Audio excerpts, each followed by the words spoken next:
Good evening. Welcome to South Asia Newsline. I am Arjun Chaudhary. Here are the top stories we're tracking for you on Thursday, the 17th of September. Sri Lanka pledges to look into UN report on war crimes. Nepal gets new constitution after years of political turmoil. And Indians soak into celebration of Ganesh Chaturthi festival. And now for all the details. Islamabad High Court has sought records of two corruption cases filed against former President Asif Ali Zardari. The court on Wednesday directed the National Accountability Bureau or NAB to submit complete records within a fortnight. This comes as the NAB claimed that a missing key witness in two graft references against Zardari was now available to testify. Last year, an accountability court in Islamabad had acquitted Zardari in the cases, citing insufficient evidence against him. Meanwhile, in a landmark move, Nepal lawmakers have approved a new constitution after 7 years of painstaking efforts and negotiations. The long-awaited new constitution of Nepal divides the country into 7 federal provinces. Amid loud cheers, Nepal's Constituent Assembly overwhelmingly approved a new constitution with a two-third majority late on Wednesday night. The new constitution, passed by 507 votes to 25, is due to come into effect on Sunday after the lawmakers sign and the Constituent Assembly chairperson authenticates it. Voting for the draft of the new constitution was pushed through the assembly despite protests by some ethnic minority groups over the size and borders of the federal provinces. Activists of a Hindu party had also demanded the nation be declared a Hindu state, a proposal which was overwhelmingly dismissed by the assembly. Nepal was a Hindu nation for centuries when it was ruled by the kings, but has been a secular state since the monarchy was abolished in 2008. The passage of the new constitution, which maintains its secular character, is being considered as a positive move that will ensure democracy and political stability in the country. Moving on to neighbouring Afghanistan. 4 people were killed and many injured in a suicide car bomb attack on the outskirts of Kabul on Wednesday. The attacker rammed his explosives-laden vehicle into the office of a district governor. The head of the Criminal Investigation Department for the district also died in the attack. According to the police, about 40 other people were wounded in the attack. Although no group has claimed responsibility, police are suspecting Taliban militant group behind the attack. Sri Lanka has promised to pay due attention to a UN report on war crimes committed during the country's long civil war. In a long-awaited report on Wednesday, the world body had called for a special court, including international investigators, to try the war crimes. The Sri Lankan government on Wednesday vowed to pay due attention to the content and recommendations of the UN report in which it held both security forces and rebels responsible for war crimes. In a statement, Sri Lankan Foreign Ministry said the government takes note of the report of the Office of the High Commissioner of Human Rights Investigation on Sri Lanka and recognizes fully that this report represents a human rights investigation and not a criminal investigation. The government also said that it would hold dialogue with all stakeholders, especially the victims of the conflict and different communities, international organizations and others with the aim of achieving reconciliation and durable peace. However, Sri Lanka did not make it clear whether it would follow UN's key recommendation to allow international experts to assist in its domestic investigation, a move that has been resisted by successive governments. The government, however, has said it is planning a series of measures to achieve reconciliation, including the setting up of a truth commission as part of its domestic probe. Around 100,000 people were killed in the 26-year-long civil war that ended in 2009 after the Tamil rebels were crushed by the army. Nationalist leaders from Pakistan-administered Kashmir have accused Islamabad of step-motherly treatment. They say that Pakistan has failed to address the real issues of the region by denying fundamental rights to the people. A report. Pakistan has failed to implement the UN resolution on Kashmir, which asked Islamabad to withdraw its army from the occupied region, United Kashmir People's National Party chief Shaukat Ali Kashmiri has said. He also claimed that Pakistan has denied basic democratic rights to the people of the region by rigging elections in favor of the ruling party in Islamabad. तो मैं ये कहता हूँ कि elections जो है वो गिलगित बल्तिस्तान या आज़ाद कश्मीर में इलेक्शन के नाम पे एक ड्रामा रचाया जाता है और जो इस्लामाबाद की कुर्सी पे जो बैठा हो, अगर पीपल्स पार्टी की हुकूमत होगी तो गिलगित बल्तिस्तान और आज़ाद कश्मीर में पीपल्स पार्टी की हुकूमत होगी। अभी आज नून लीग की हुकूमत है तो वहाँ नून लीग की हुकूमतें बन जाएंगी। तो ये इस बात का इजहार है कि लोगों को आज़ादाना अपनी राय का इजहार नहीं करने दिया जाता। The region has for long suffered due to neglect from successive governments in Pakistan, which have been allocating negligible funds for any development project in the valley. Kashmiri also accused the elected representatives of not doing anything to improve the situation. Azad Kashmir और गिलगित बल्तिस्तान के लोग जो हैं वो सिर्फ अल्लाह के रहमो करम पे हैं। वहाँ तो कोई ऐसा हुकूमत नहीं है जो हुकूमत जो है वो उनके बुनियादी हुकूक को डिफेंड कर सके या उनके लिए किसी किस्म की कोई मराहत जो है वो दे पाए। One of Pakistan's most ambitious infrastructure projects, the China-Pakistan Economic Corridor, passes through the region.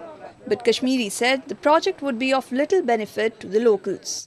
देखें, पीओके को तो उससे कुछ भी फ़ायदा नहीं मिलता, बल्कि चाइना को भी ये बात समझनी चाहिए कि वो अपने मफादात के लिए एक मुतनाज़ा सरज़मीन को ना इस्तेमाल करे। और गिलगित बल्तिस्तान के लिए उसमें क्या पैकेज है? कोई पैकेज नहीं है। पीओके आज़ाद कश्मीर के लिए क्या पैकेज है? कोई पैकेज नहीं है। तो पाकिस्तान और चाइना को तो उससे कोई फ़ायदा मुझे तो नहीं लगता कि पाकिस्तान को भी उससे कोई फ़ायदा होगा। ये तो चाइना जो है वो पाकिस्तान को अपनी प्रॉक्सी के तौर पर इस्तेमाल कर रहा है। Pakistan-administered Kashmir and Gilgit-Baltistan were originally a part of India's princely state of Jammu and Kashmir. It has been under the illegal occupation of Pakistan for over 6 decades. Pakistan, which treats the region as a colony, has been exploiting its resources and making no effort to improve the living standard of the people in the remote region. In India, Prime Minister Narendra Modi on Thursday paid respects to martyrs as he visited an exhibition commemorating the Golden Jubilee of the 1965 Indo-Pak War.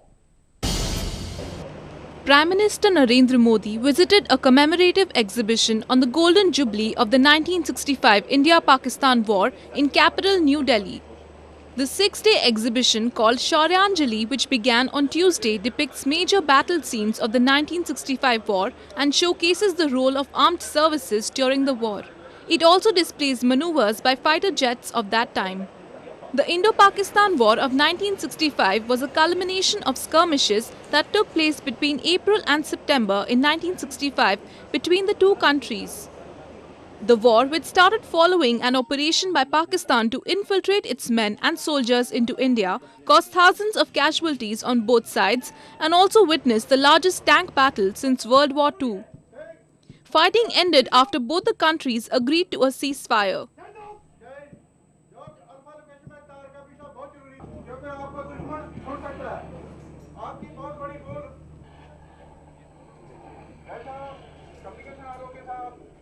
The e-commerce sector is flourishing in India, and with a slew of new startups, employers are facing the challenge of finding prospective new hires.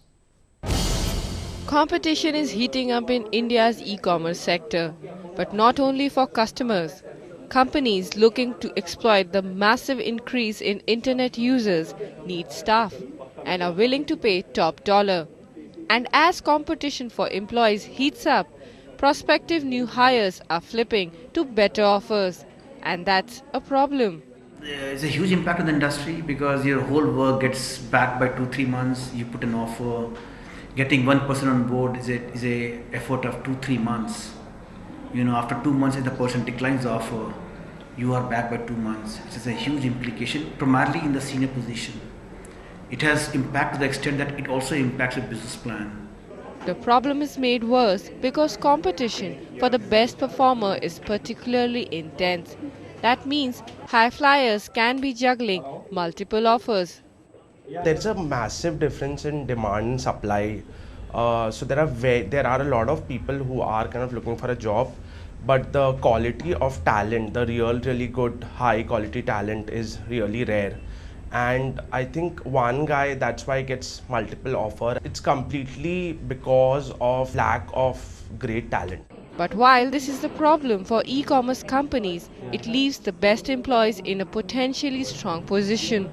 With all due respect, I think there's nothing unethical about it as long as people understand what they're signing up for and they're very clear about their roles. The reason they kind of make the switch is because there are enough companies today that are cropping up across the country.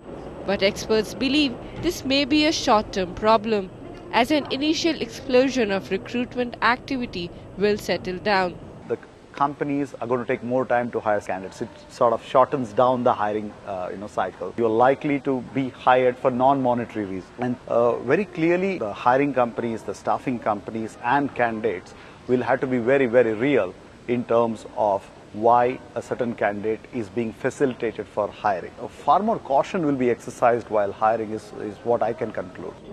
In the meantime, the fight for employees is set to continue, as India's e-commerce industry is likely to experience a compounded annual growth rate of 35%. Businesses can't afford not to. Nidhi Rai, South Asia Newsline, Mumbai. Staying on news from the country, a Saudi Arabian diplomat accused of raping and torturing two Nepalese maids has left India. India's foreign ministry has confirmed. The foreign ministry identified the diplomat as Majid Hassan Ashur, the first secretary at the Saudi embassy in New Delhi. Saudi Arabia withdrew the diplomat, ending an awkward diplomatic incident for India. The Saudi government had earlier refused to waive his immunity for investigation when asked by the Indian government. Merrymaking and revelry gripped India as the festival of Ganesh Chaturthi began on Thursday. Thousands thronged temples to seek blessings. Take a look. Hindus across India flocked temples as the festival of Ganesh Chaturthi began on Thursday. Ganesh Chaturthi is one of the biggest festivals in India that marks the birth of Lord Ganesha. The 10-day-long festival is celebrated with great fervour by devotees, especially in Western India. During the festival, idols of Lord Ganesha are installed in houses and public places. On the last day, the idols are taken in a procession amidst dancing and singing and later immersed in a river or sea. The ritual symbolizes Lord Ganesha's journey towards his abode, taking away with him the misfortunes of all mankind.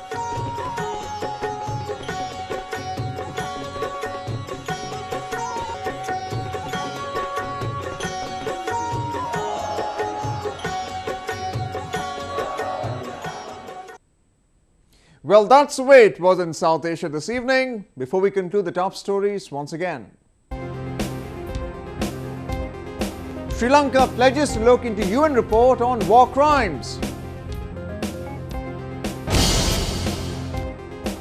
Nepal gets new constitution after years of political turmoil.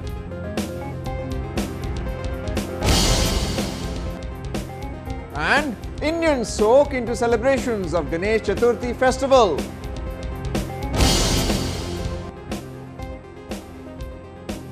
Now our viewers can watch the show on SouthAsiaNewsline.com.